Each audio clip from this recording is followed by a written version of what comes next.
Welcome back to Bachman's Basement, the show where the endings don't always arrive screaming. Sometimes they're quiet, they drift, they float. Tonight's story doesn't begin with monsters or wolves in sheep's clothing. It begins with a storm.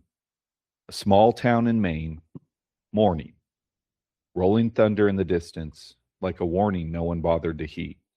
The cellar lights flicker, the patter of rain steadily increases, and a few ordinary people do the most ordinary thing imaginable.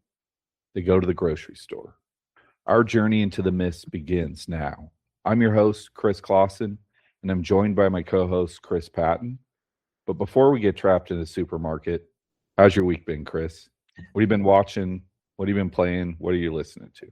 Oh, listening. A lot of Wilco, man. And I'm sorry that I sent you guys so many recordings. I was like, man, I forgot how good Wilco is. A lot of Wilco AM and just a lot of Wilco in general, I guess. But as far as listening, I haven't checked out really anything new recently, which is kind of unfortunate. I need to get back on my playlist game, I guess. But just a lot of times when I'm, as far as what I'm listening to, it's whatever I feel like playing on guitar. That's kind of how it goes. Which last week and this week it's been Wilco. As far as what I watched, tis the season.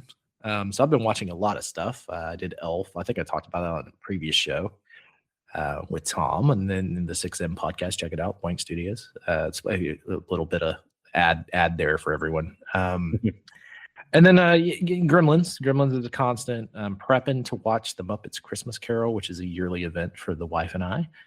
And I did get one for this show because I've been trying to bring a B horror movie each week. Black Christmas. Have you ever seen Black Christmas, Tom? Well, I haven't seen Black Christmas. I don't know about Tom, but oh, sorry, Chris. But no, I have not seen that. I bet Cassie has. But that we did just go watch that remake of Silent Night, Deadly Night, and that's a good one. Well, so like the big thing about Black Christmas is it influenced Halloween and a lot of like John Carpenter's shots and stuff. But it's basically there's a famous urban legend called the babysitter and the man upstairs. And it's kind of like well known, and the movie is just that. So I would say check out the urban legend before you check out the movie. But it's a good B slasher. Nice. It actually had a pretty high budget for what it was. Like it's $686,000 in 1974 is actually kind of a decent sized budget for one of these. Heck yeah. And it's a Canadian slasher film, so you don't get many of those. Right. Yeah, that's going on the list of things to watch for sure for me. Yeah, it's a fun one. It's a man basically climbs up into the loft of a sorority house during like a Christmas party, and that's kind of the start of the plot. And the rest of it's a slasher flick for the most part. You kind of get another thing that's taken from this movie. You get kind of the phone call, like in Scream. But it's just a dude moaning, which ends up being the moaner or whatever. So it's like kind of there's a lot of things that were taken from that movie that ended up in way better movies, right? Like Halloween or Scream, better actualized. But it's a great movie. If you've never seen it, it's worth a watch, and it's Christmassy, so you could throw that on with the kids around the tree. Nice. Yeah, like I said that. Cassie had noted because it came to our theater, the remake of the 1985 Silent Night, Deadly Night is a 2025 film that we just saw in the theater. And it's actually, watching the trailer for it, I wasn't sure. Both Cassie and I were like, let's go see it, but I don't know how good it's going to be.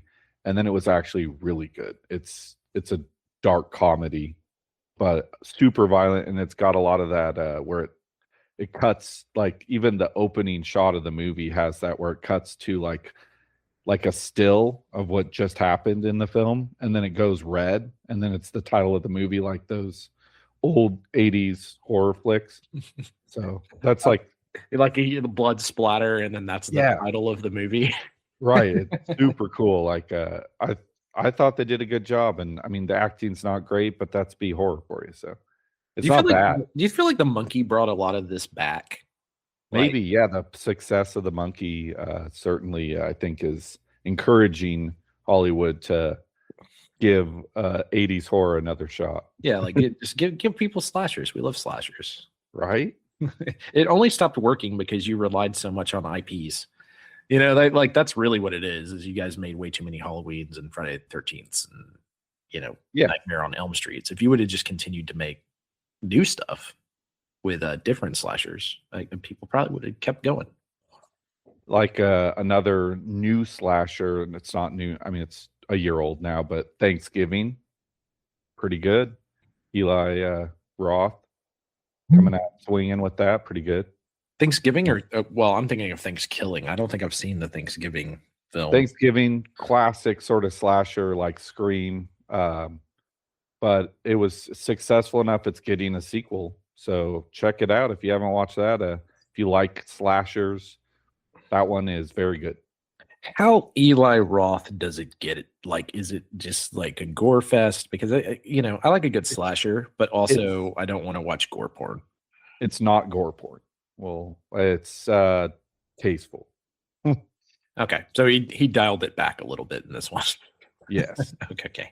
Then I might check it out. Eli Roth, he tends to lean into like the Clive Barker.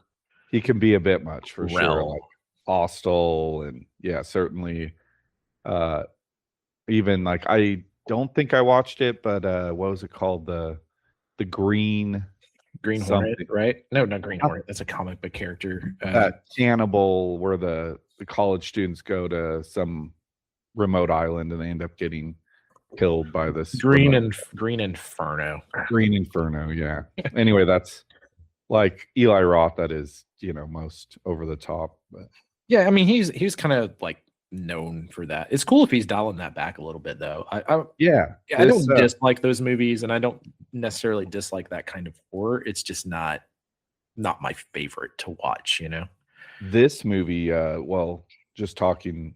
Thanksgiving was a mock trailer in the Grindhouse films, just like Machete. well, wasn't so? It's Thanksgiving, right?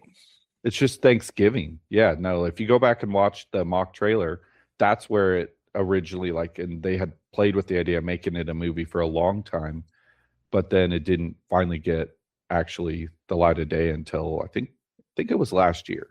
So I saw that the Grindhouse movie in theaters when it came out, and Me too. and I remember these trailers because that's where Hobo with a Shotgun comes from as well, which is a very underrated film and does have a little bit of gore elements to it, but it's fucking hilarious. And then I remember the trailer of I thought it was because they made a movie called Thanksgiving as well, and I thought it was kind of based off that, but I guess not. So they did a Thanksgiving movie, so I'm gonna have to check that out. But I remember all of these trailers specifically because it showed the Planet Terror, and then there was the trailers in the middle, kind of like an intermission, Right? You got and then Death Proof. Yeah. And I remember walking out of the theater and someone was like, "Was it good?" And I was like, "She had a fucking gun for a leg. Of course it was good." Yeah, definitely Rodriguez wins the day between those two films, but I like Death Proof. I've rewatched it and I'm like, you know what? Actually, that movie's good. I didn't like it as much the first time I watched it as Planet Terror, but well, rewatch I'm a sucker for Death Proof because it has an homage to Vanishing Point, and specifically even call it out by name, the Challenger from Vanishing Point, which I've always loved. And it's a fun car movie. It's more of a there's horror elements to it, but it's definitely just more of like a 70s car flick, which is cool. It's its own weird thing. And it's even weirder that Quentin Tarantino made it. And honestly, I mean, Kurt Russell, you can't really go wrong with Kurt Russell. He's always good. So yeah, I mean, no one can be disappointed in White Earth. Yeah. So what have you been watching? What have you been playing? What have you been doing? How's the family? All that good stuff. I haven't gotten to ask you yet. I went on a little bit of a tangent there about Black Christmas, and I apologize. Nah, I mean, like I said, we went and saw that Silent Night, Deadly Night. That was I'm giving it 2 thumbs up. I enjoyed that film. Then we did our family Dagger Heart session on Monday, and that went really well, and it led into sort of a cliffhanger to what we'll be playing this next week for a Christmas sort of like side tangent sort of thing. I don't know what's going to happen, but I know that Cassie's excited for us to have our sort of little side quest experience that's going to be going on. So she's like, Merry Christmas. One of you are meeting your demise this week. we're all like, it's pretty cool, like the way that this last campaign concluded. We come back to the Adventurers Guild, and then we're taking a short rest, and then wake up, and it's like, mind you, in this world we're in, it's like eternal spring because of the actions of the people in the world. They plucked the eye of a god and forced the world to be an eternal spring, so that it's just this whole story element that's going on in this particular campaign that we're playing. But we wake up and it's like snowing outside, and there's like ruckus going on, and we're like very cautious because we have been very sort of reckless going into situations in the past, and didn't work out. So I'm all like, oh, I'm going to go ahead and light a torch. I'm going to peek my head out the door, see what's going on here. Anyway, we get to the outside, and like you can just see off in the misty distance, it's a man in a red suit that's being harassed. So I think we're about to fight alongside Santa, maybe. I kind of want to just send like a conference camera and microphone so that I can join the game as a NPC or something. The character is just going to be based on Stone Cold. Spoiler alert. But no, the game sounds a lot of fun, man. It's just really hard to. And if there's anyone listening out there that wants to play a virtual game of Dungeons and Dragons or one of these role-playing games, card-based or board-based, I would love to do that. It's really hard to get a group together, man. Well, I think in the future that you, me, Cassie, and whomever should put something together that we could definitely do that. I would be down for sure. So yeah, we'll definitely have to figure that out going forward. But otherwise, the usual stuff, playing Fortnite, and still trying to finish Grand Theft Auto 5 to no avail. So I just need to sit down and do that one of these times. You're so close. I know. Just do it. Just do it. Yeah. You're so close. You're right there, and it's so good. And I want to talk about the endings. It feels like the game I can never finish. Like it's this impossible task. You're just that Kate Bush, like running up the hill and just never getting to the top of it, I guess. Yeah. Just finish it, please. That's the problem. Is like, it's like I sit down and I'm like, what am I going to play tonight? And then I'm like, oh, playing Fortnite because somebody invites me to a party. So. Well, yeah, I mean, I totally get that too, because especially with the Patton Report, because I've been playing a lot of classic stuff. So like my time to play video games is also my time to talk to my friends like you. So it's like, well, we got to play something we can all play together, or right. So it's like one of the, I get that. There's just a limited amount of time. Yeah. We had endless amounts of money. We'd be playing all the games all the time, right? Exactly. Yeah. If like my money was no object, I would just be kicking back and completing games left and right. Which would be the absolute best. That would be sick. If anyone has lots of money, they want to give us a sponsorship or something. Feel free to send it. I didn't talk about much of what, a little bit of what I played, but I also played a DOS game based on the book that we're about to talk about. Heck yeah. I know that you shown me that little clip of what it looks like, obviously just text-based, but that is super cool. Obviously this story's been around since the early 80s. So I guess we can kind of get started into this, some insights into the story. The Mist, which was first published in 1980 in an anthology titled Dark Forces, and then 5 years later, it's included in Stephen King's short story collection Skeleton Crew, which is probably where most people have If you've read it, then that's probably where you found it. It's had 2 screen adaptations. The one that we're going to be talking about, which 2007, Frank Darabont, his masterful film of the same name, and then in 2017, a much less masterful TV series. I'll be honest, I've watched the first episode of the TV series and immediately lost interest. And so I apologize if someone out there loves the TV miniseries. I don't have an opinion as I've only watched the first episode. So we're just going to stick to the book and the movie for the sake of our discussion today. I hard agree with you on the TV series, by the way. My wife watched the full thing and I tried to be invested in it, and that's not it, man. That's not it for me either. So I did not rewatch the TV series for this. So right. Yeah. Cool side note though, Frank Darabont, who directed the film, also directed Shawshank Redemption and The Green Mile, which are arguably 2 of the strongest film adaptations of King's work. Yeah, some might say in the top 5. Right. I think both of those made my top 5, didn't they? I'm pretty sure. I think so. Yeah, definitely in my top 10 for sure. I can't remember my listing now. It's probably always evolving. We'll have to do another top 10 maybe in the next year. But anyhow, I guess getting into this sort of the outline of the story. This book is King doing what he does best, taking a look at an ordinary natural thing that we've all experienced, in this case a late spring thunderstorm, and transforming that into one of his most horrifying tales. The themes of this story explore fear of the unknown, how society is a fragile thing, and how faith and religion can be twisted into something dark and dangerous. So, what are your thoughts, Chris, as far as this story goes? I mean, I think that's the perfect setup, right? Like it's it is the thing that Stephen King does the best, where yes, there's evil outside, but the evil's within all of us, kind of thing. It's more of a look at society in general. Right. We don't need monsters when you got people.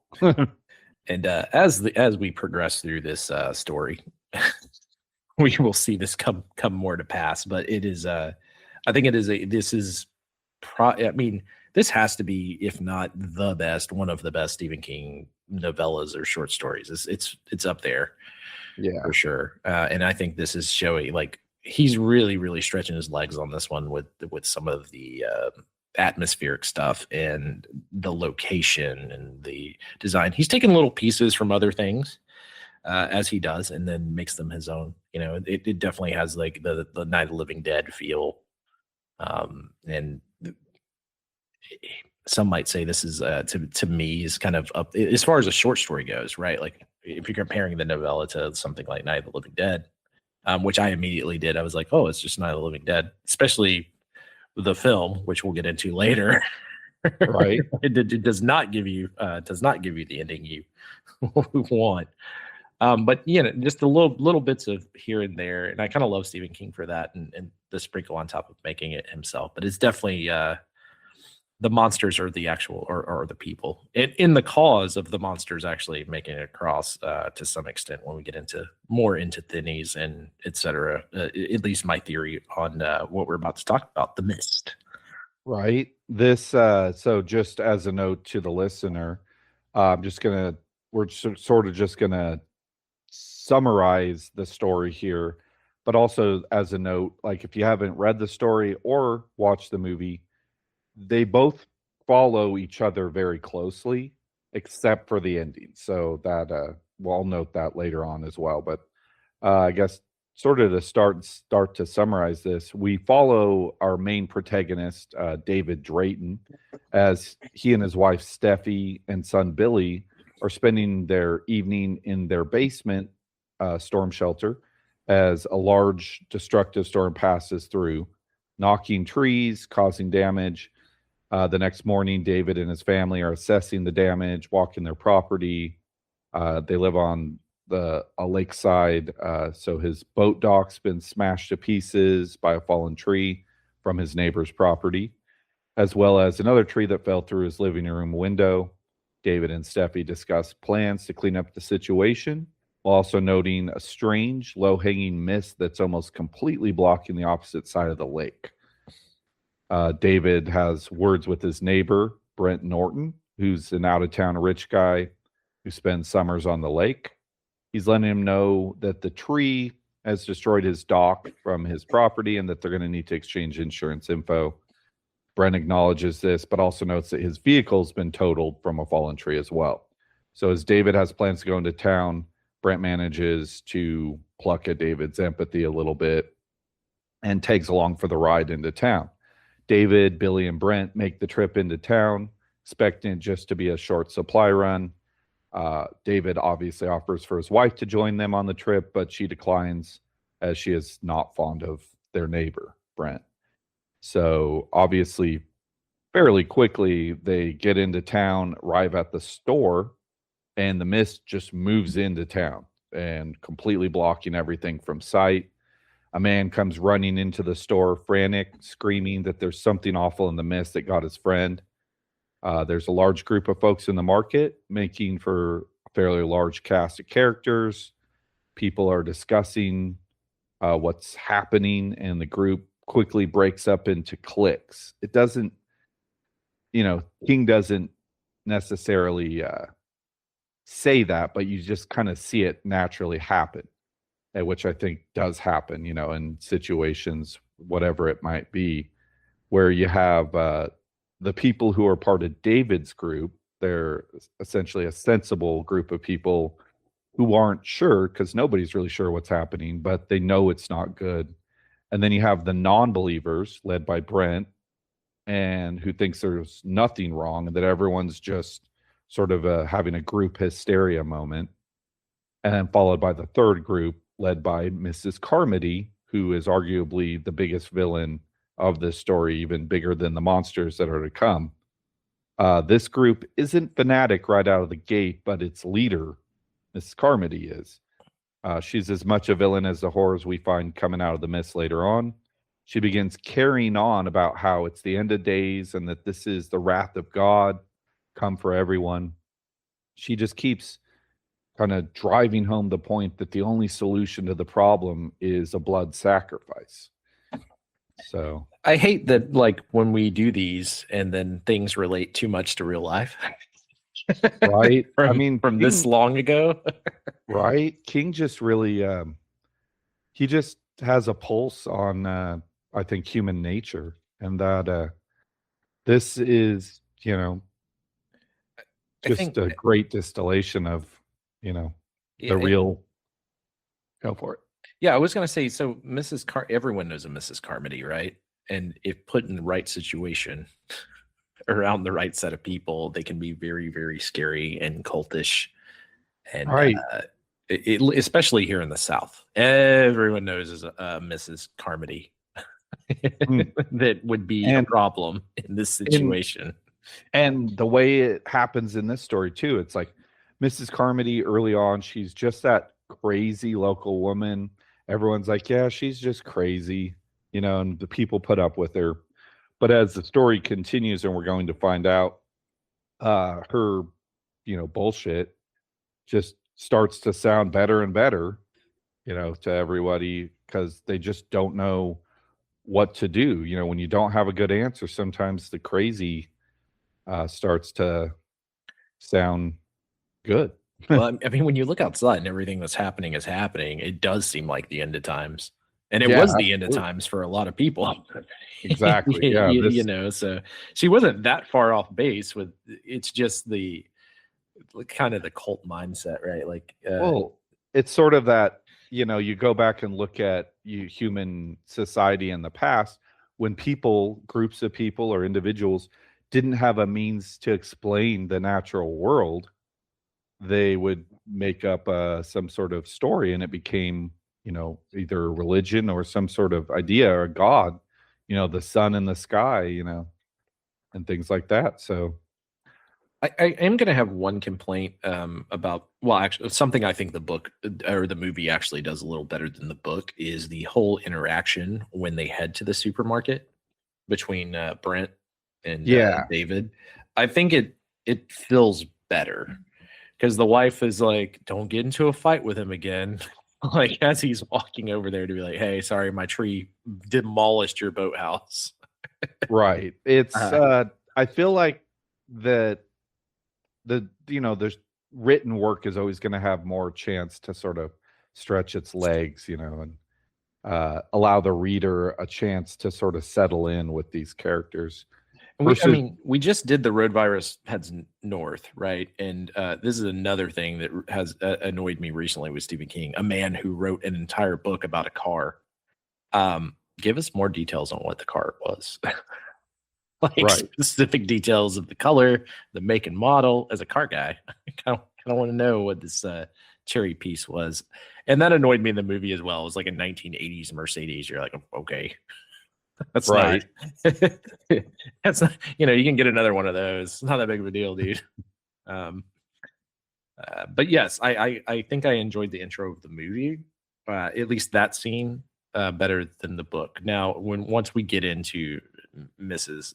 Carmody, I like the book version way better. I think she might be, as far as one of the people villains that Stephen King throws in his stories, she might be one of the best of all time, dude. Like seriously, thinking about it, Yeah, I there's mean, there's she's up something to there with that you could relate to real life that you're like, everybody knows one of these. That's kind of scary.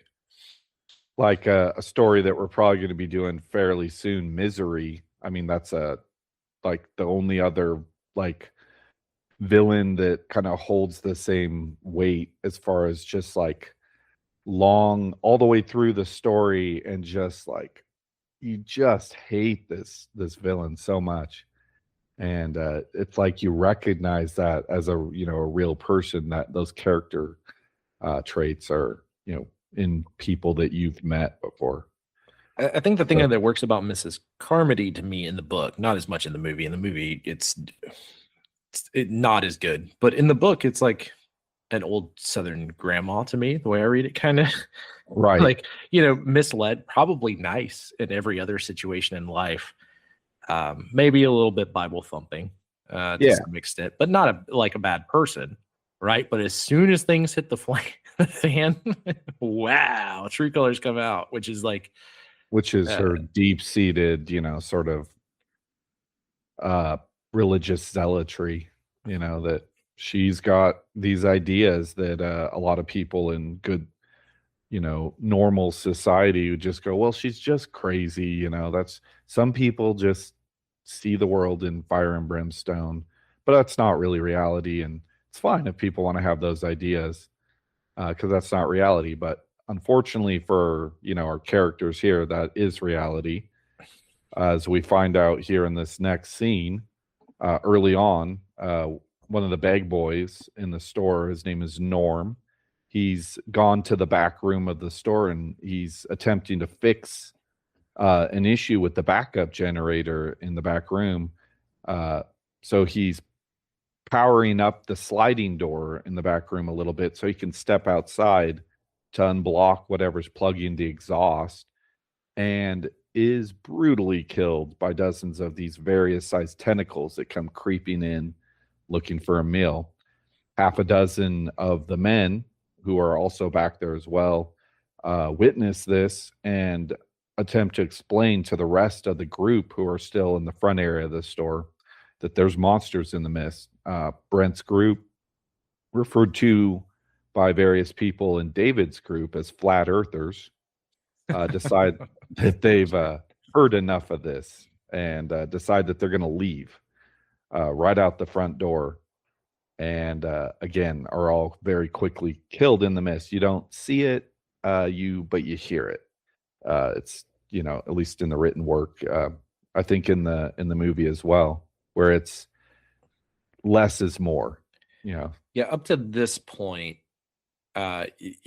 you get David talking about hearing sounds, and in the film, David talking about hearing sounds, and everyone just being like, "Yeah, he's crazy. He's just scared of the fog."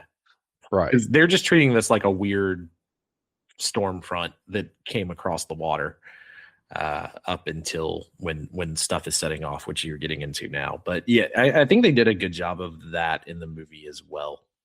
honestly. The movie is pretty good going back, and there's nitpicks that I have, but I'll wait to the end to give the nitpicks because it's more.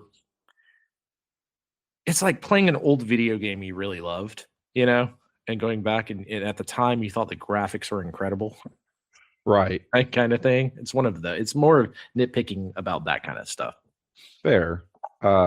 Obviously, you know, everyone in the story is dealing with an impossible event, and they all have a different way, you know, of dealing with that. So, David, our main character, is trying to focus on keeping his son safe and soothed because his son obviously wants his mom. And while he's trying not to think about the inevitable fate of his wife, uh, then some folks are talking about the military installation on the other side of the lake, dubbed Project Arrowhead, as a likely cause of what has transpired upon them.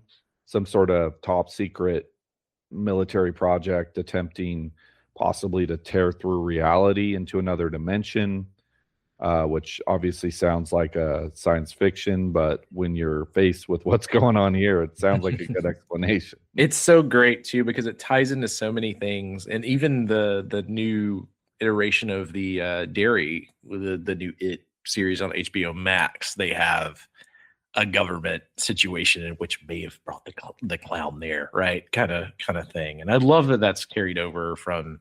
I mean, it all ties back to the Dark Tower. We're gonna have to tackle that 8-book son of a bitch at some point. But, Yeah. But it is great that he continuously is like, yeah, something's going on. Something's going on here. The government might be causing these problems for you, which kind of goes back to like the Running Man and stuff, right? Like the not trusting authority. Absolutely. And this is obviously, you know, pretty clear, you know, Stephen King's his position on big government is pretty clear. So yeah, he's a punk rocker. He hung out with the Ramones. heck yeah. He's certainly you know, product of the 60s. He was a college student in the 60s. So that, you know, revolutionary time in American history. But keeping on track here with the story, you know, the first night comes along, you know, it's been a hell of a first day. Everyone's trying to find their way and get some sleep. David's found a blanket for his son, just like in the back room, some sort of covering. So he's got, you know, he's trying to soothe his son and get him to sleep. And this young woman, Amanda Dumfries, helps him with that, helps soothe his son to sleep, which ends up sort of the story just kind of progresses so quickly. And you try to like, it makes sense in the moment as you're reading it. You're like, don't do it, man. But then he ends up having sex with Amanda up in the manager's office, which when you put yourself in the situation, you're like, man, I'm probably gonna die in here. This isn't, it's not like, it's not right what he does. Obviously, it's pretty bad, but cheating on his wife. But I mean, is it though? Because at some point, like he probably already assumes his wife is dead. it's not even like, I mean, yes, it's an assumption. There's no way to know for sure, but at the same time, it's like all you got to do is really just do the math. You know, you add 2 and 2. Anyone that steps into this mist, even just a couple feet in, is just horribly killed. You know, and then you have to also keep in mind that Mrs. Carmody's over here, like, this is the end of times. This is the end of times. This is the end of times.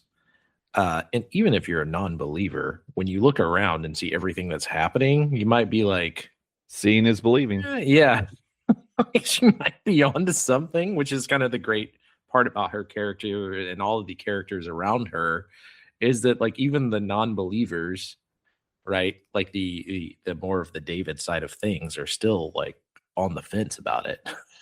Like they're sticking to their gut of like, I believe what I believe, but at the same time you're looking around seeing all this crazy, like basically they didn't go straight into like the Moses plague, but like using insects, for instance, the locusts coming, like that kind of stuff is there's very much it's a story of homages.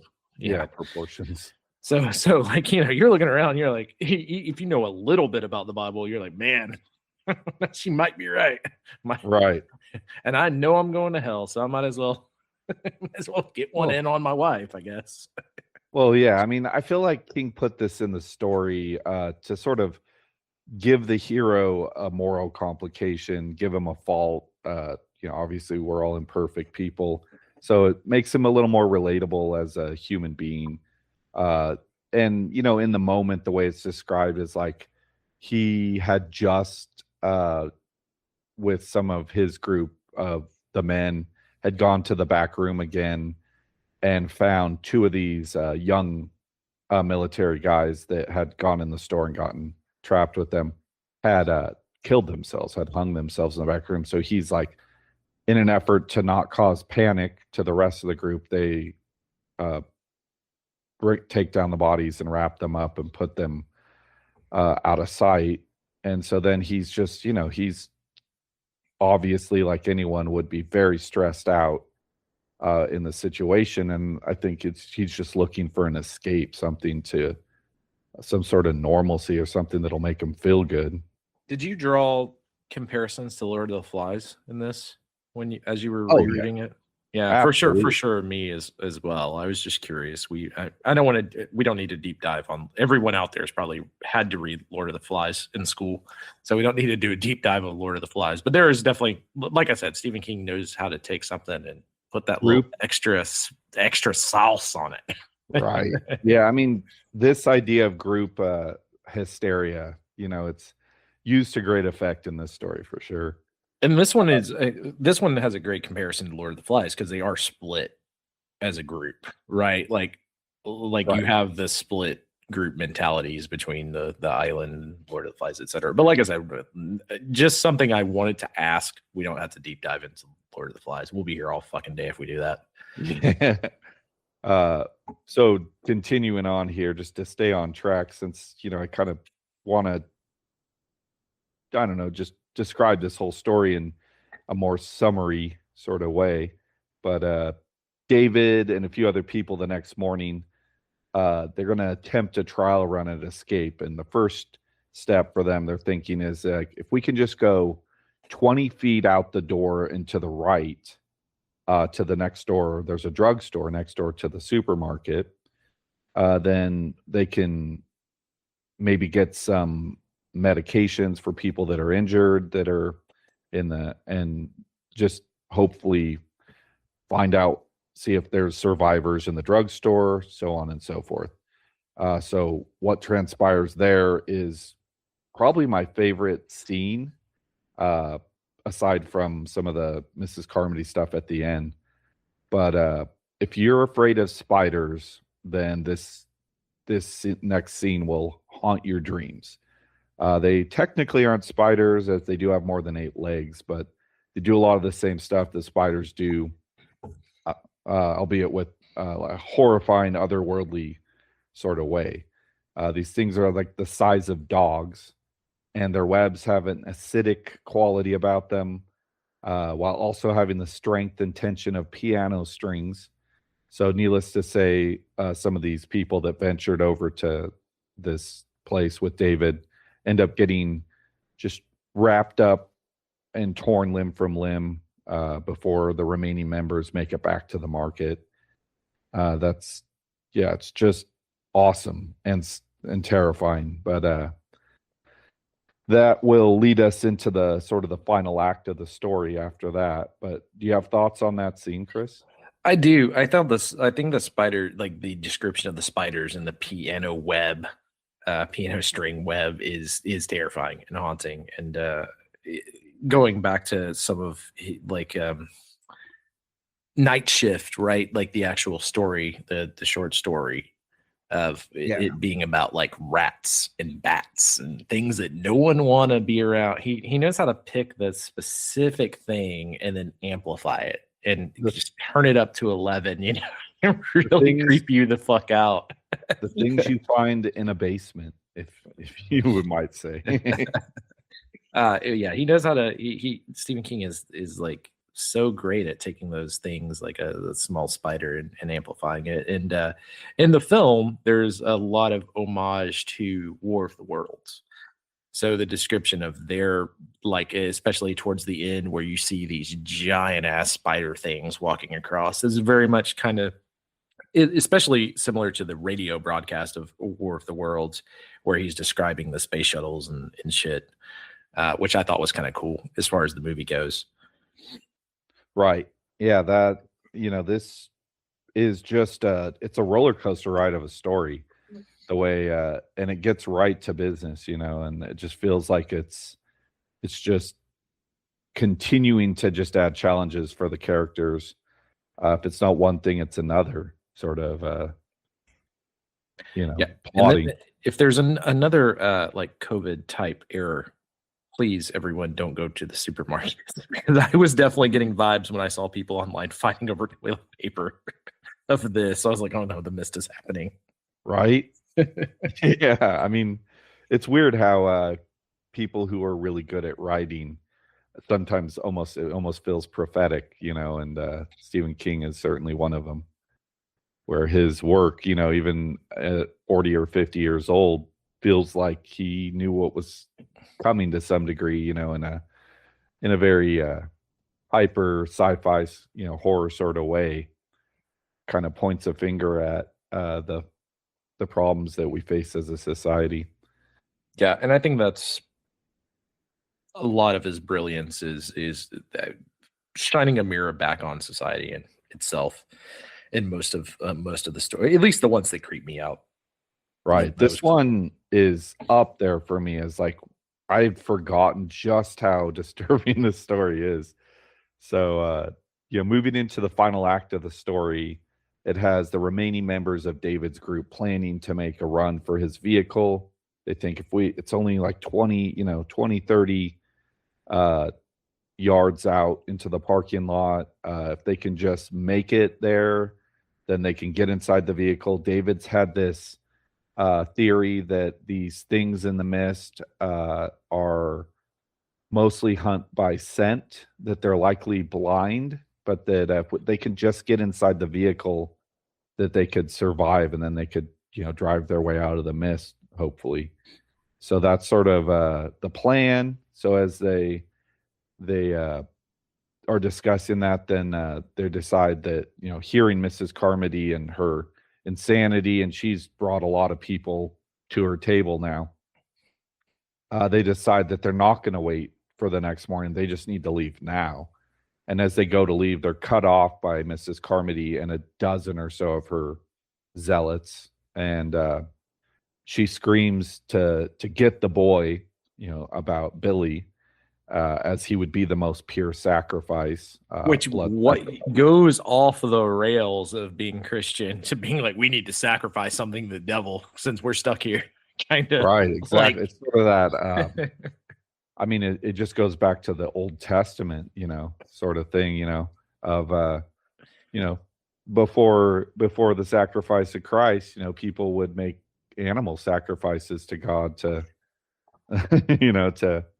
to hopefully quell his anger. I mean, it is also bearing false witness at some point. We're going to get biblical, like to make the jump of this is the end of times. It makes you believe New Testament more than Old Testament. So sacrificing something to what you don't know is kind of it was a leap for me as a character, but it does set up a great end. A great story. Villain, sort of, albeit a short villain. I mean, she's been the villain throughout the whole story, mind you, but just like her words in this final sort of scene where she's all like, get the boy. And then Amanda is holding the boy, holding Billy on her over her shoulders. And she kind of holds him tighter. And then Mrs. Carmody screams, get his whore too, and that is this big showdown.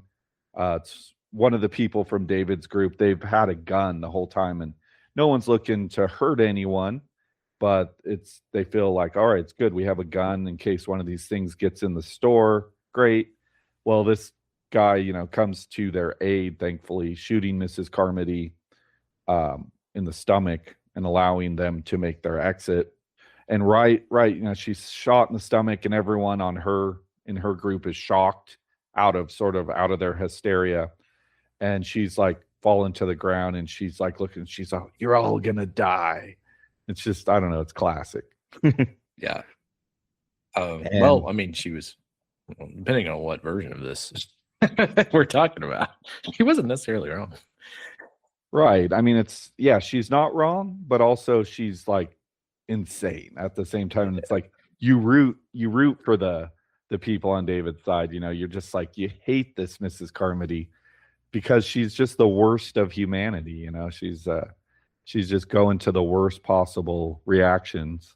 One And thing that I love about the movie, maybe even more so than the book, is there is more to the shopkeeper. It's almost like he's the owner of the grocery store, which is Ollie, the character, right?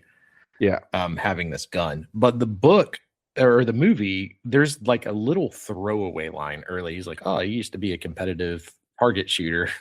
right, And yeah, that pays off in the end of the movie where he's just like, this is like a John Wayne escapade that happens during the scene where he is just capping people in the head like left and right. Like, I mean, I feel like both the book and the movie in this case are absolutely worth your time. What's happening here. And mind you, I've really summarized. There's a lot of characters that I'm not talking about uh, in this little summary we're talking about, just because there are always so many characters that it's hard. We would go on for hours describing all these different people and their importance to the story. yeah, but this is one of those situations where if someone's like, "I really love The Mist," and they were only talking about the movie, I'd be like, "Well, this is not necessarily a reason to read the book, other than the ending." Exactly. Right. Like it is one of those situations in which Stephen King had to be very happy because it's like, hey, they followed the book. Sick. until the end, which is coming up here. But essentially, the Mrs. Carmody gets shot. David, Amanda, Billy, and this older woman who's been a semi-main character in the story going on, Mrs. Repler, who's an older lady. She's been kind of acting as a grandmother figure for Billy as well. Are the only ones to make it to David's Jeep, with a few other members going with them, meeting grisly fates as they run toward the vehicle. One of the characters, is it Ollie? He goes out first and makes it all the way to the vehicle, and then you see this giant sort of scorpion claw come out and just cut him in half. And that's, at least in the book, that's how it's described. And in the movie, they show it as well because that's how he gets the gun, setting up the finale of the film. I'm pretty sure it is Ollie because in the DOS game, which I had to read a lot to play, there's a lot involved in 1985 choose your own adventure DOS games. And there's a lot of ways to lose in the Mist. There's a ton of ways to lose in the DOS, the Mist, which is free on the Internet Archive.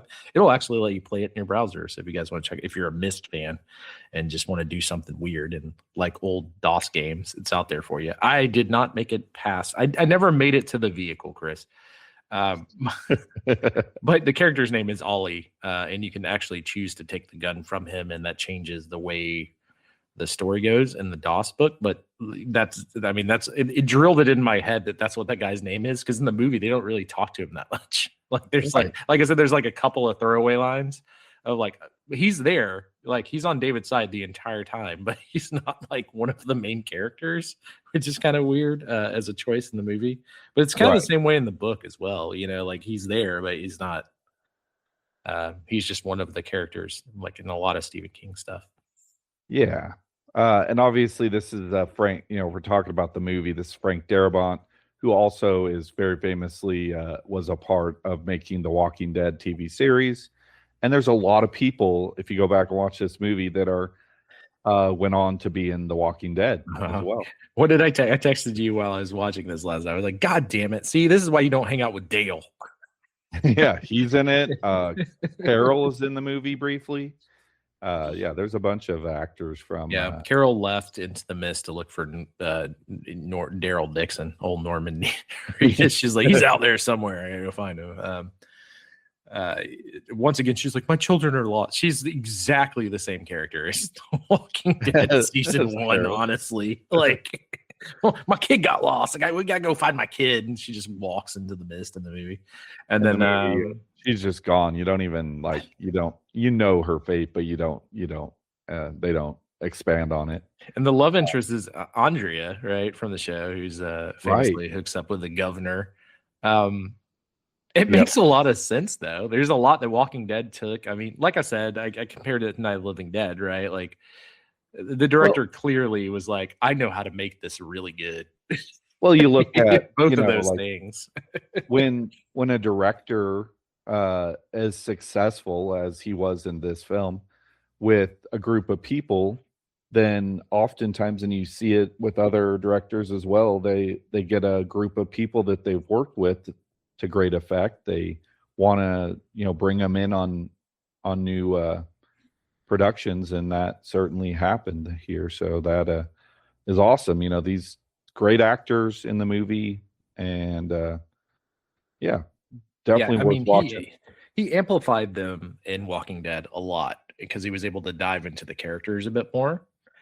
Yeah. What I will say is, don't ever hang around with a Dale. You're just gonna die. Like, do you see a Yeah. guy? You see that guy? Don't hang around with him. You're right. Yeah. So obviously we're coming to the conclusion here. Then this is where the movie and the book see the biggest shift away from each other. The film version has been a very faithful adaptation of the story up to this point. If you've seen the film, you know what's coming. And it's one of the bleakest endings to a story I think I've ever seen in a movie. It with basically David, they get to the vehicle, they're driving away, and uh, it just turns into this sort of hopeless scenario where they're running out of gas, and the mist, they're not getting out of the mist, and he ends up mercy killing everyone in the vehicle. And in what seems, that they have no other option. And then right before he pulls the trigger on himself, there's a break in the mist, and it becomes clear that the military are reigning in the chaos. Meanwhile, the book has the characters attempt to go find the fate of David's wife, to no avail. Then they get on the main highway and begin an uncertain journey that's essentially left to the reader to decide what becomes of their fate. The written story indicates that David has been writing this whole thing down, all the events that you've just read, and he's leaving this small manuscript in a roadside diner where his small group has just spent the night sleeping, for a possible person in the future to find. David's found a long wave radio in the back office and of this little diner, and although it's pretty much only static that he's hearing, he thinks he hears a human voice utter a single word, and that word is Hartford. The story concludes with David soothing his son to sleep with the words Hartford and hope. The ending seems to give us the possibility of salvation, maybe in the town of Hartford, Connecticut. That was sort of my takeaway from the ending. It's certainly not a happy ending, but it's also not nearly as bleak as the movie. I think it's just an interesting to note that being that the book and the movie kind of have polar opposite endings, but they both are sort of character driven by characters being driven by either fear or hope.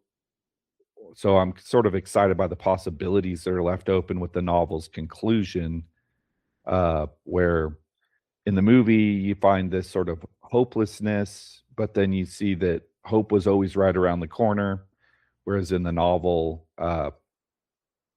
there's still sort of that holding out hope, but you don't know.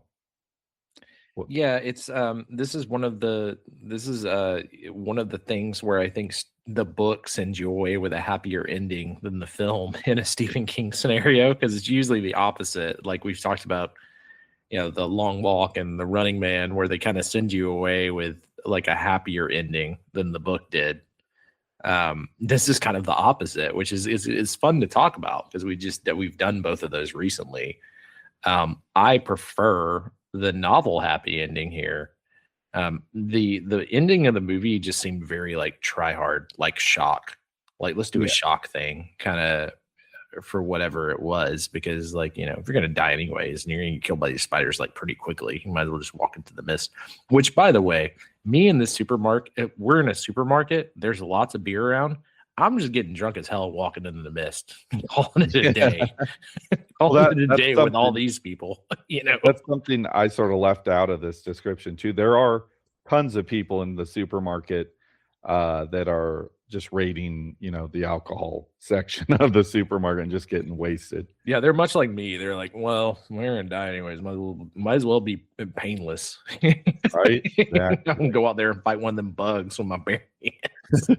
Kind of like that. That would be my mindset, because like everyone wants it, like thinks that they're gonna be the hero. Everyone thinks that they're gonna be David, but in reality, they're just gonna be in the back corner with me chugging keystones. 40 ounces of freedom. Just gonna walk on out of this. We'll see what happens. And if you got drunk enough and waited around long enough, because the military's following him on this trip from the store, you would have been right. You'd just be really drunk when they showed up, because the military does eventually show up.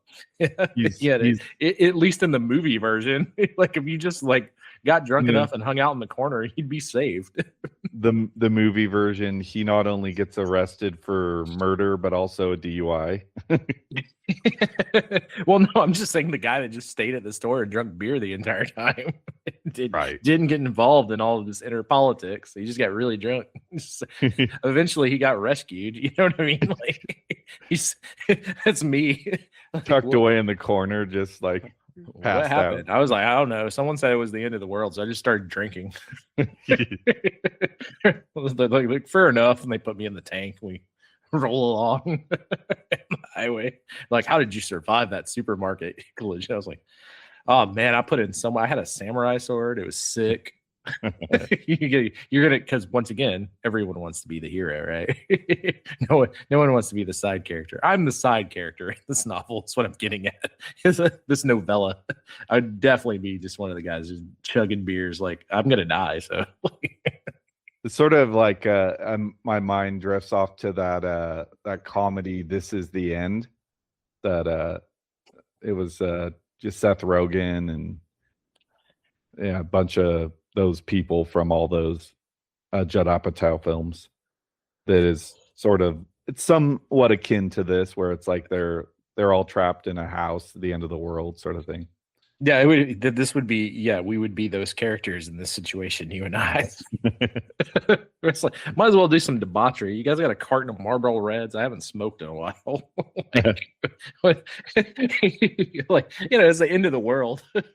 Might as well enjoy yourself on the way out. Might as well, and this is Maine. I think they have liquor in their grocery stores, right? One of those. So. Yeah, I mean, it's Maine, and it's also like probably the 70s when he's writing this too. So.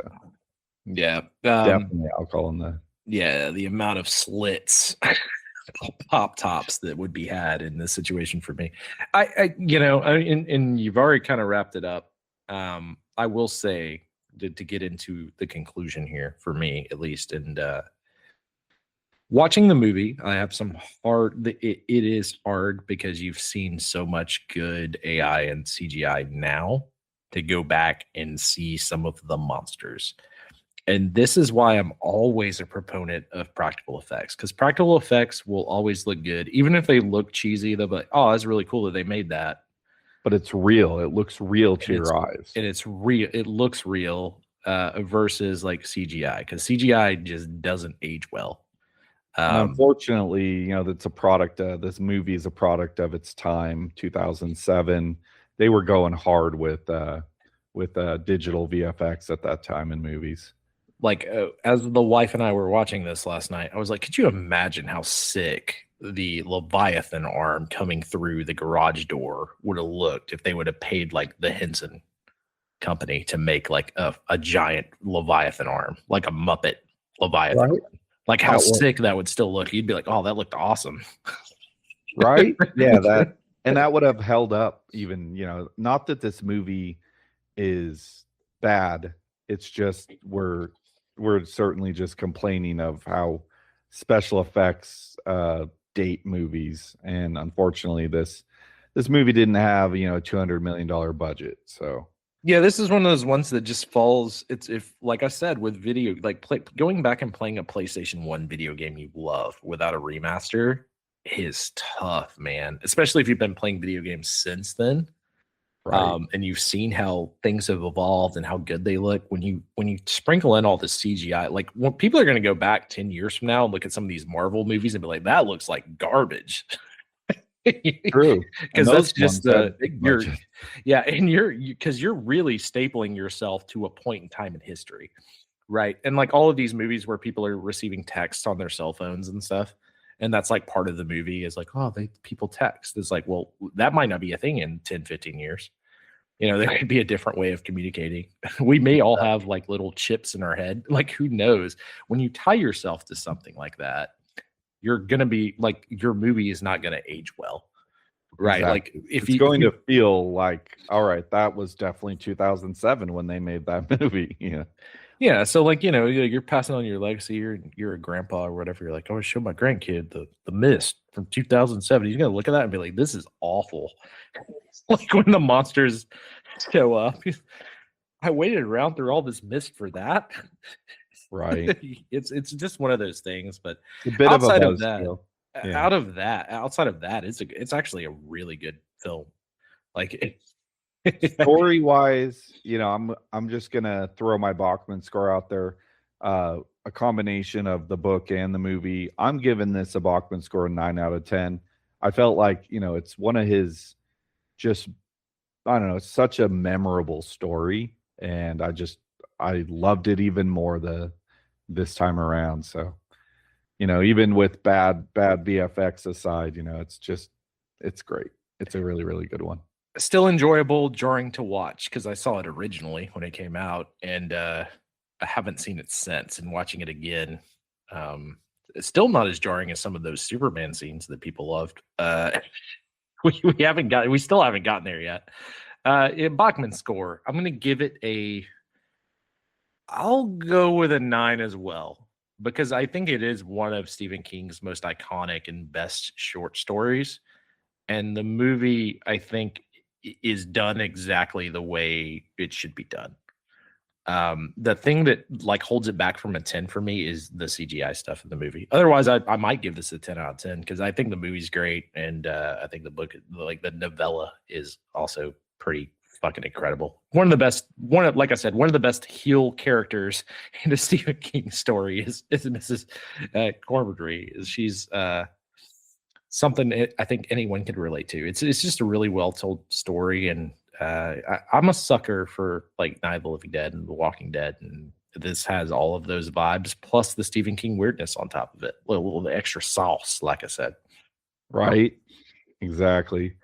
I guess as we're starting to wrap things up here, if you're looking to reach us, then you can find me on Facebook, Christopher Clawson. My Instagram is Chris_Clawson 1982.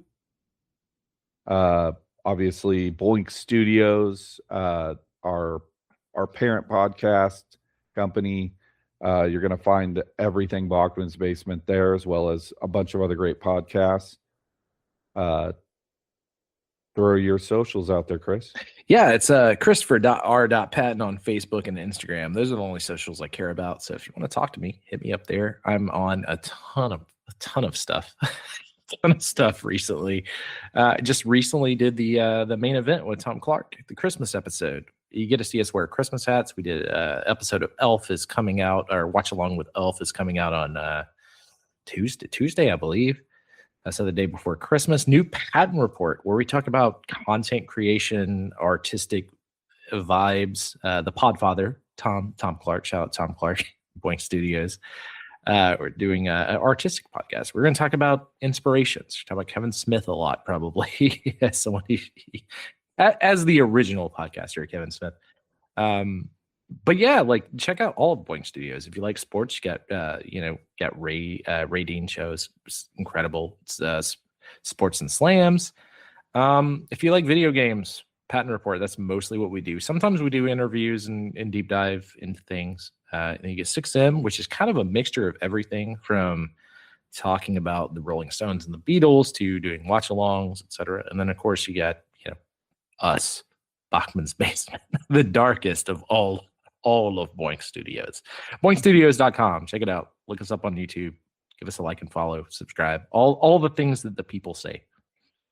All the things he just said. And as we wrap up this episode of Bachman's Basement, the mist leaves us with a lingering chill, a stark reminder of the monsters that lurk both in the shadows and within. It's a tale that challenges us to confront our own fears, to question blind faith, and to cling to the hope that carries us through the most terrifying storms. Thanks for joining us, and until next time.